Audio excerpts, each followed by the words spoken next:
Halo, apa kabar pemirsa? Ketemu lagi di VOA Creative Talk. Kita ketemu dengan satu orang tamu yang ini menarik banget nih, adalah anak muda namanya Vicky. Dia ini datang langsung dari Bogor, dari Jawa Barat, datang ke kota New York dan merepresentasikan Indonesia di sidang, salah satu acara di sidang umum PBB.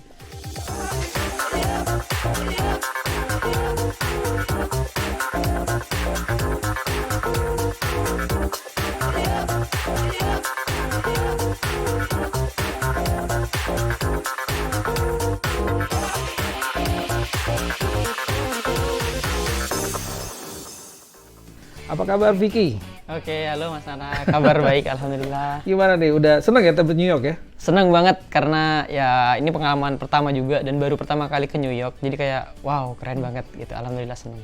Ya, ini alhamdulillah banget ya, apalagi Vicky ini adalah mahasiswa sekarang semester kelima ya Vicky? Iya Mas, semester 5. Semester kelima dari kampus mana? IPB University. Dari IPB, Institut Iya. Pertanian Bogor. Iya Mas, Dari betul. Institut Pertanian Bogor. Ambil jurusan apa Vicky? Dari jurusan statistika Mas. Vicky ini dari jurusan statistik Ya. IPB. Ya. Kemudian datang ke New York menjadi wakil Indonesia dalam sebuah pertemuan di United Nations di Ya. PBB. Bisa cerita nggak Vicky? Apa itu?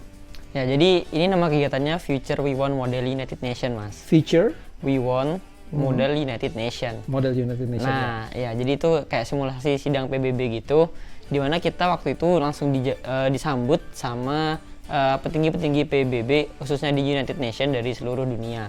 Dan kemarin juga kita sidang itu kita ngerumusin masalah-masalah dari organisasi di bawah United Nation. Kebetulan aku kemarin dapat di komitinya UNHCR, jadi mengurusi bagian refugee. Oh, gitu, Mas. UNHCR berat dong tuh itu. Berarti ngurusin masalah pengungsi.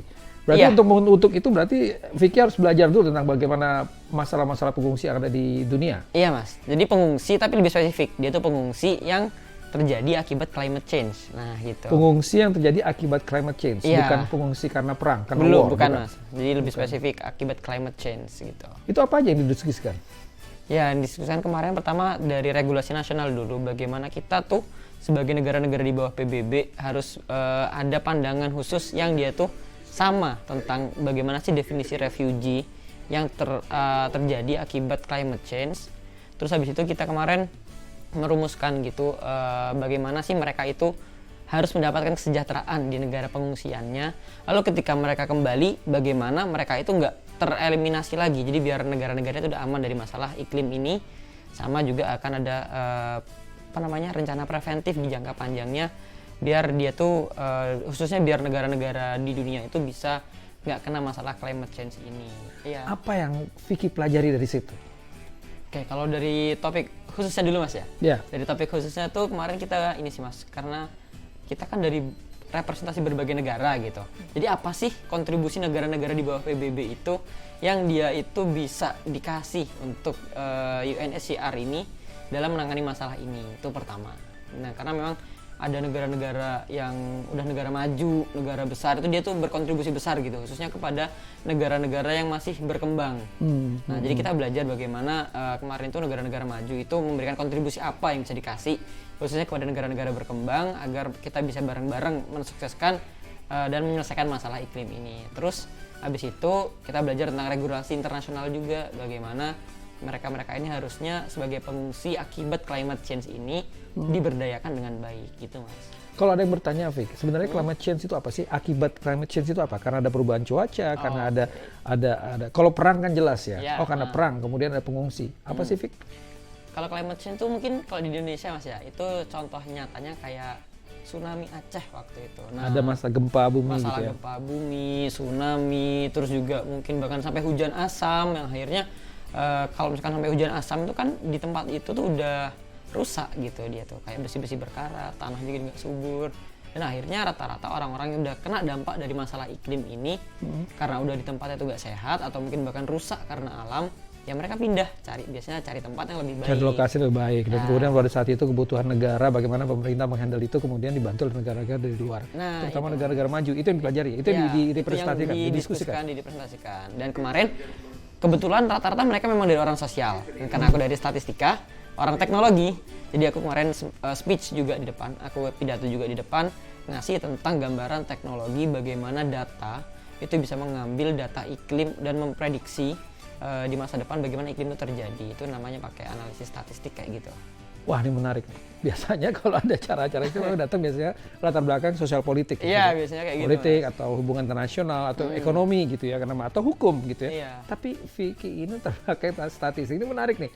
Bagaimana memasukkan unsur statistik ke dalam presentasi ketika presentasi itu masalah sosial. Iya. Itu menggunakan data. Bagaimana menyampurkan nih, Vicky? Vicky Oke. kan apalagi masih muda nih. Iya, Mas. Semester 5 gitu ya. Nih gimana caranya memakai bahasa statistik dipakai menjadi bahasa populer, bahasa sosial. Itu gimana, Vic? Dalam bahasa Inggris lagi ya? Iya, dalam bahasa Inggris tentunya. Karena Gimana, Vic? jadi kemarin itu ya pertama saya juga saya juga menjabarkan tentang masalah ini dalam konteks sosial ya Mas. Saya dulu jabarkan tentang konteks sosial. Terus juga saya juga ingetin bahwa kebijakan-kebijakan ini kalau misalkan hanya sekedar kebijakan itu bisa jadi di masa depan terjadi lagi masalahnya. Makanya harus ada langkah pencegahan dengan dia itu dimonitoring sama teknologi gitu. Nah, saya kasih tahu bahwa ada namanya model matematika Ocean Atmosphere Mathematic Global AMGC Global Change gitu, Global Climate. Nah, AMGC itu adalah persamaan matematika untuk bisa memprediksi masalah iklim di masa depan.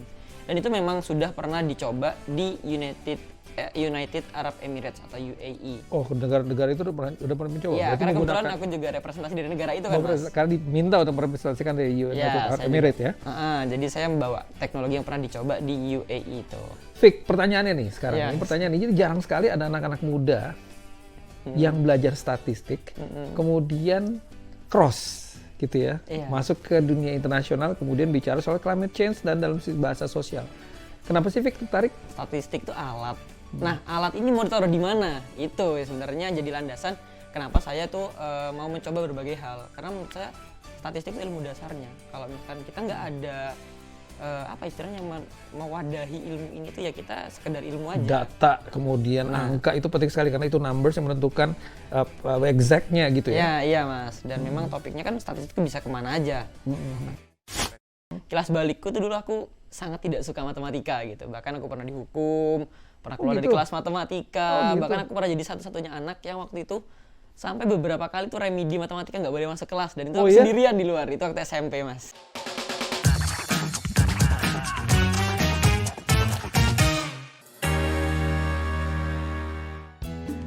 Tapi Vic, pertanyaannya sekarang, dulu Vicky sekolah di mana? Di pesantren kalau nggak salah ya? Iya Mas, dulu kebetulan alhamdulillah 6 tahun di pesantren. Dari pesantren mana kalau boleh tahu? Kalau SMP dulu di Pondok Pesantren Bustanul Makmur 2 di SMP unggulannya. Kalau SMA dulu di MA Nurul Jadid di Pondok Pesantren Nurul Jadid, Paiton, Probolinggo. Probolinggo. Jadi dua-duanya di Probolinggo. Kalau yang SMP itu di Banyuwangi. Di Banyuwangi. Bustanul Makmur itu di daerah Genteng, Banyuwangi. Dari Banyuwangi kemudian Probolinggo. Nah, ini alhamdulillah menarik banget ini. Teman-teman pemirsa semua, ini adalah Vicky ini adalah lulusan pesantren yang kemudian diterima di IPB dan kemudian sekarang merepresentasikan Indonesia di United Nations. Iya. Itu Vic, ketika masuk memilih statistik itu apakah karena dorongan waktu belajar di pesantren atau gimana Vic? Atau memang tertarik sama angka? Iya, oke. Sebenarnya kalau kilas balik dulu Mas ya.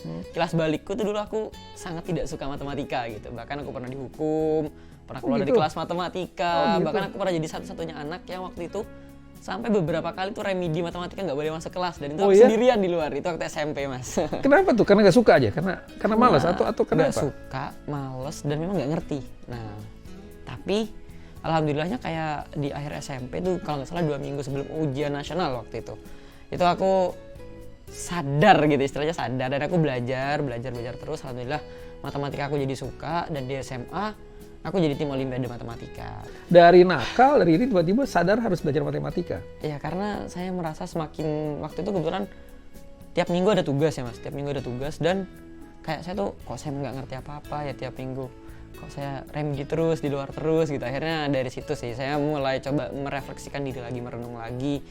Dan alhamdulillah dulu juga nggak hanya sekedar belajar, tapi saya tuh istilahnya tirakat gitu Mas. Saya tuh dulu tidurnya di luar gitu, tidurnya memang biar kedinginan, biar kebangun tengah malam, biar belajar, biar doa gitu. Jadi benar-benar bertahan benar di luar tidur supaya bisa bangunnya lebih awal dan kemudian bisa belajar lagi. Gitu Mas. Nah sekarang ini kalau gitu cita-citanya kemana Vic? Setelah ini kok udah statistik nih, jadi mau apa ke depannya? Kalau cita-cita karena memang linear di statistik, saya juga memang masih berharap bisa linear di statistika. Saya pengen jadi data scientist sih mas. Data scientist. Data scientist. Tapi memang saya nggak hanya sekedar belajar statistik, saya juga belajar banyak hal di luar statistika yang itu juga alhamdulillah bisa jadi mudahnya tuh bisa jadi sumber income gitu karena dari belajar hal lain di luar statistik. Jadi kampus ini sekarang aktif di IPB, Iya. juga aktif di organisasi juga. Aktif Alhamdulillah di mana? juga ya mas. Di mana aja, Vic?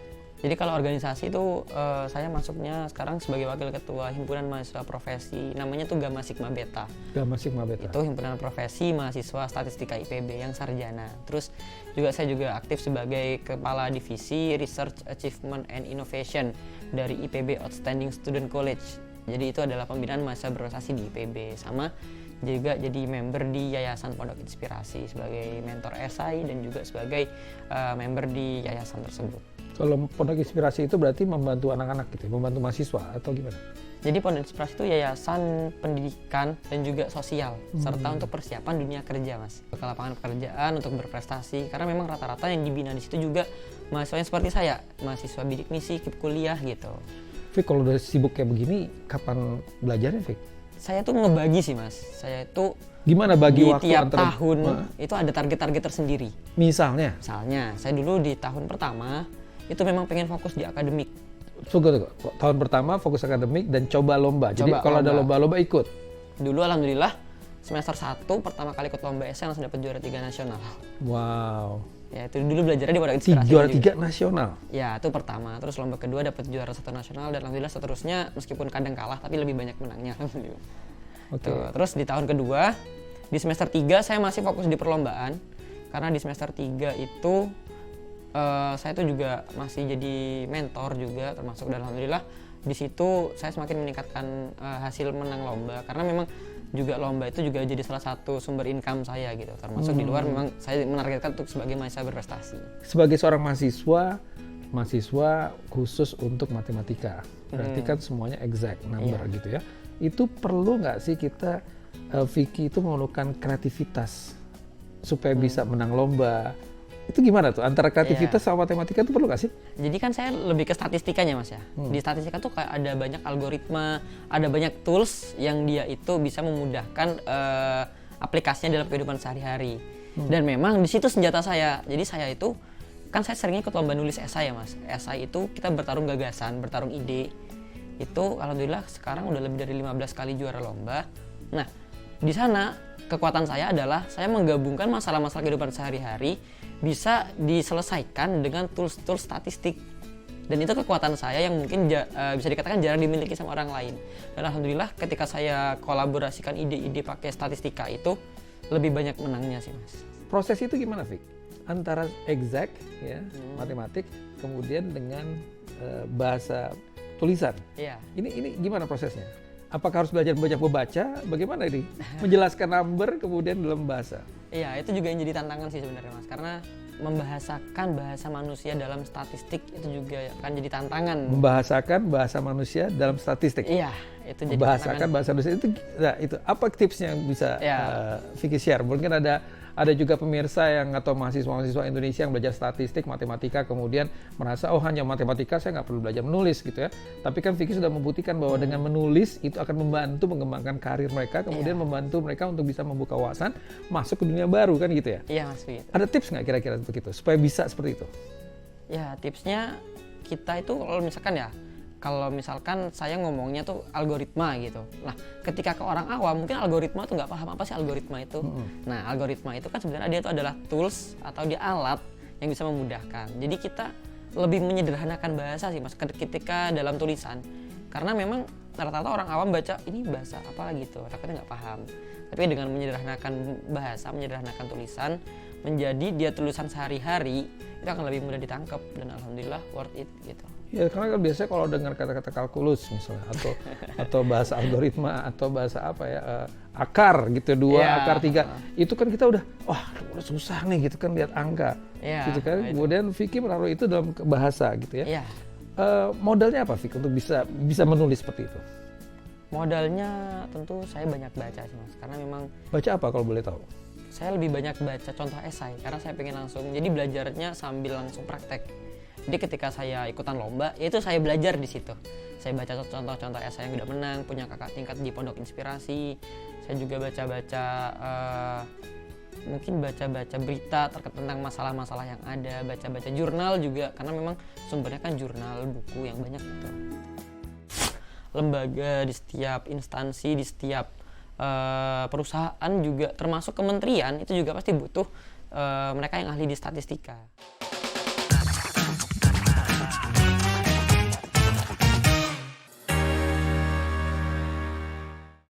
Kalau gitu sekarang ke depannya mau rencana apa sih, Fik? Pengen apa sih ke depannya? Kalau ke depannya ya itu masih tetap pengen mengarah ke data scientist. Karena data scientist itu nggak cuma sekedar dia ngolah data, tapi dia harus juga bisa presentasi. Karena kan dari hasil data kalau nggak dipresentasikan ya orang susah memahaminya biasanya, Mas. Jadi saya sambil belajar statistika, saya juga banyak mengembangkan di presentasi termasuk menulis karena kan laporan-laporan itu ya ditulis gitu. Jadi saya bisa lebih banyak belajar di situ karena memang menjadi data scientist yang paket lengkap lah gitu istilahnya. Scientist bisa menulis dan bisa komunikasi. Apalagi Vicky sekarang juga suka membuat berita ya kalau nggak salah ya. Iya Mas, alhamdulillah juga sekarang bahkan dipercaya sama Direktorat Kemahasiswaan Sub Kesejahteraan Mahasiswa untuk membantu di sana magang selama 3 bulan sebagai penulis berita di situ. Penulis berita apa?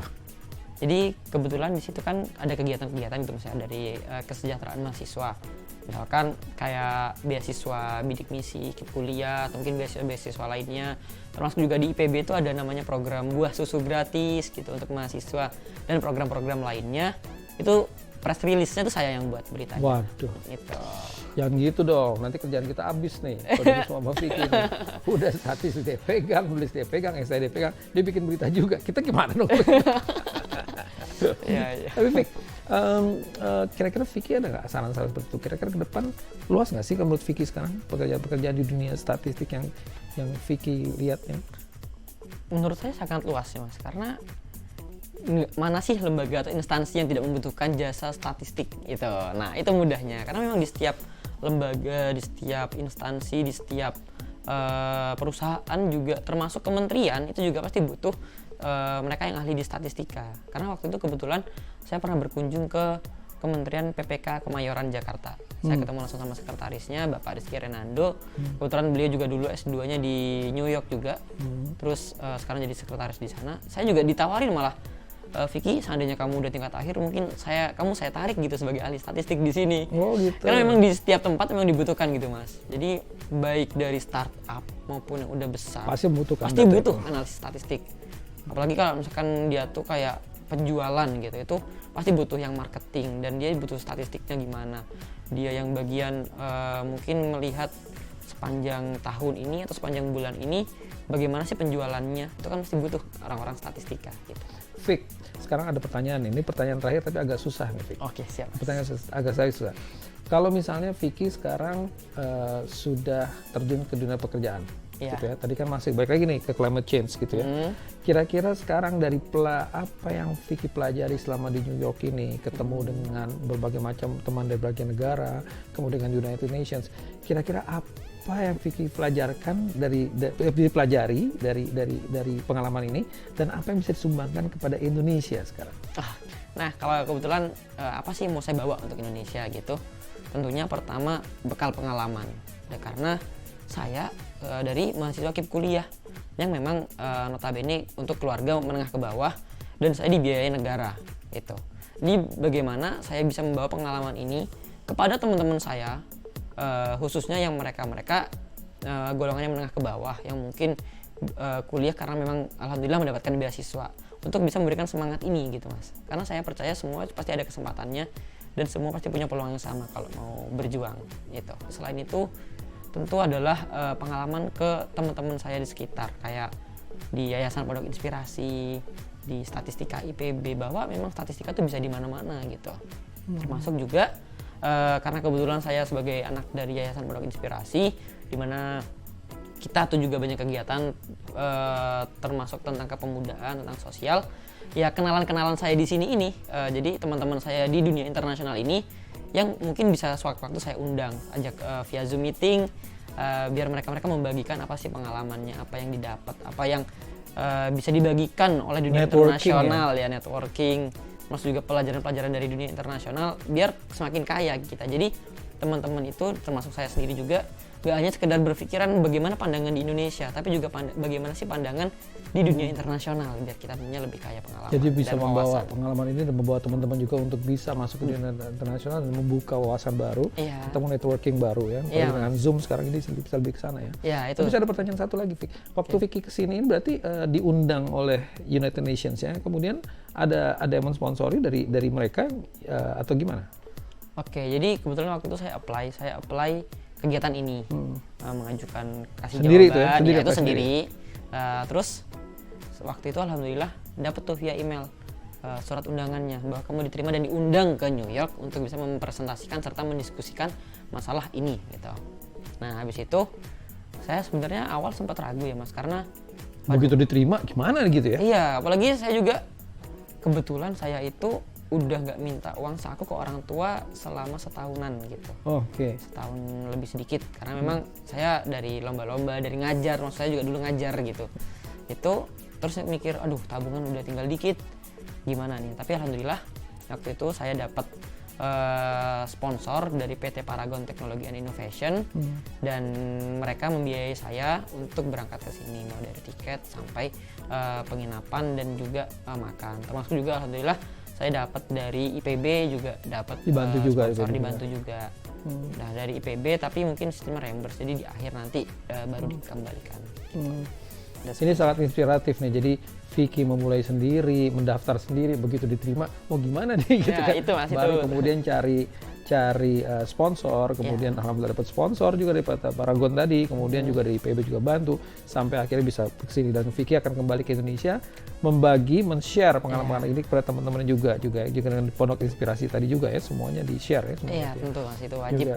untuk di-share. Ya, oke Vic, terima kasih banget nih atas waktunya di acara Creative Talk kali ini, dan mudah-mudahan teman-teman semua kita bisa belajar tentang bagaimana perjuangan seorang anak muda Indonesia yang dari pesantren IPB masuk ke kampus IPB dan mengambil jurusan yang sangat langka itu statistik, dan sekarang sudah berada di New York dan bisa merepresentasikan Indonesia di panggung United Nations atau panggung PBB. Oke pemirsa, terima kasih sudah bersama di Creative Talk. Sampai ketemu di episode mendatang. Bye-bye.